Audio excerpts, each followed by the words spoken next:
चलिए आज एक ऐसी कहानी में चलते हैं जो विरोधाभासों से भरी है।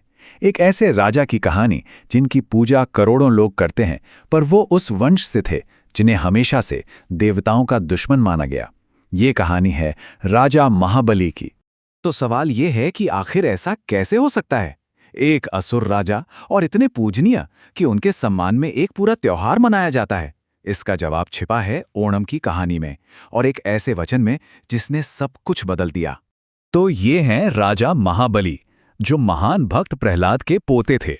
अब देखिए, उनकी कहानी को ठीक से समझने के लिए हमें पहले देवों और असुरों के बीच की इस सदियों पुरानी लड़ाई को समझना होगा। और दिलचस्प बात जानते हैं क्या है? देव और असुर दोनों एक ही ऋषि कश्यप की संतानें थीं, यानी वो चचेरे भाई थे। अदिति की संतानें देव कहलाईं, जो धर्म के रास्ते पर चले, और दिति की संतानें बनी असुर, जो शक्ति और बदले के प्रतीक थे। और बस यहीं से ब्रह्मांड का वो सबसे बड़ा टकराव शुरू हुआ। महाबली की जिंदगी की कहानी सीधे सीधे उनके परिवार के साथ हुए एक बहुत बड़े धोखे से जुड़ी है। एक ऐसी घटना जिसने उनकी किस्मत की दिशा ही बदल दी। देखिए, महाबली के दादा प्रहलाद तो विष्णु के इतने बड़े भक्त थे कि उन्होंने देवों और असुरों में दोस्ती करा दी थी।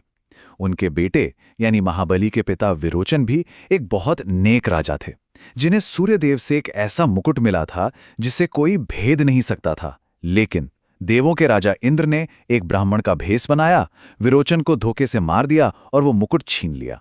जब युवा बलि को अपने पिता की मौत की खबर मिली तो सोचिए उनके दिल में बदले की कैसी आग जली होगी। उन्होंने उसी वक्त कसम खाई और यहीं से उनके जीवन का एक नया सफर शुरू हुआ।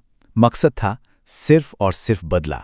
लेकिन बलि सिर्फ बदले की आग में जलने वाले एक राजकुमार बनके नहीं रह गए। नहीं, वो इतिहास के सबसे ताकतवर और सबसे नेक सम्राटों में से एक बने। चलिए देखते हैं ये सब हुआ कैसे। शुरुआत में एक बार हारने के बाद उनके गुरु शुक्राचार्य ने उन्हें फिर से जिंदा कर दिया, और इस बार बलि को कोई नहीं रोक सका। वो अजेय हो गए।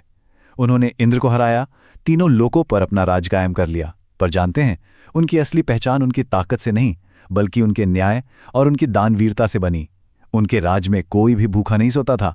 प्रजा इतनी खुश थी कि उनका राज देवताओं के राज से भी बेहतर माना जाने लगा। अब जैसे जैसे महाबली की ताकत और शोहरत बढ़ती गई, ब्रह्मांड का संतुलन डगमगाने लगा। और अब वक्त आ गया था उनकी सबसे बड़ी परीक्षा का। अपने राज को हमेशा के लिए अमर करने के लिए महाबली ने अपना 100वां अश्वमेध यज्ञ शुरू किया। ये बहुत बड़ा अनुष्ठान होता था। और ठीक उसी यज्ञ के बीच में कहानी में एक नया मोड़ आता है। यज्ञशाला में एक छोटा, बहुत ही प्यारा ब्राह्मण बालक आता है। उस बालक ने राजा से दान मांगा, पर महाबली के गुरु शुक्राचार्य तुरंत पहचान गए, ये कोई आम बालक नहीं, ये तो खुद भगवान विष्णु हैं वामन अवतार में।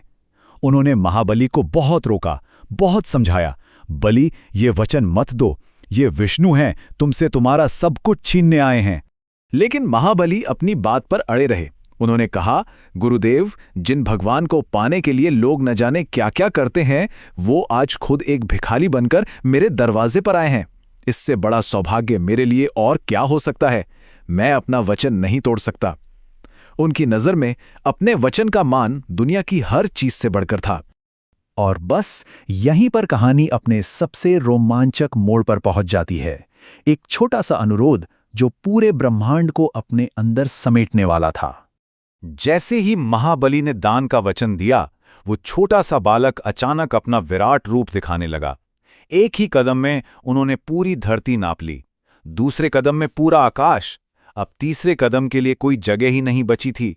महाबली अपना सब कुछ खो चुके थे। और फिर महाबली ने वो किया जो इतिहास में हमेशा के लिए अमर हो गया। उन्होंने अपना वचन पूरा करने के लिए कहा कि तीसरा कदम उनके सिर पर रख दें। सोचिए, ये सिर्फ दान नहीं था, ये अपने अहंकार का पूरा समर्पण था।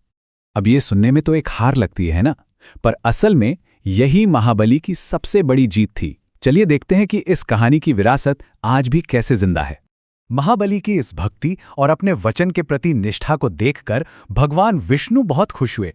उन्होंने महाबली को पाताल लोक का स्वामी बना दिया और उन्हें अमर कर दिया, और साथ ही उनकी एक इच्छा पूरी की कि वो हर साल एक दिन के लिए अपनी प्रजा से मिलने, उनकी खुशी देखने धरती पर आ सकेंगे। और यही दिन आज ओणम के त्योहार के रूप में मनाया जाता है। ये त्योहार महाबली की अपनी प्रजा के लिए प्यार और भगवान विष्णु के उस वचन का जश्न है। लोग मानते हैं कि इस दिन उनका प्यारा राजा उनसे मिलने जरूर आता है। तो आखिर में महाबली की कहानी हमें एक बहुत ही गहरे सवाल के साथ छोड़ जाती है। क्या अपनी बात पर, अपने वचन पर टिके रहना किसी भी सल्तनत से, यहाँ तक कि तीनों लोकों के राज से भी ज्यादा बड़ी चीज है? ये एक ऐसा सवाल है जिस पर आज भी सोचना उतना ही जरूरी है।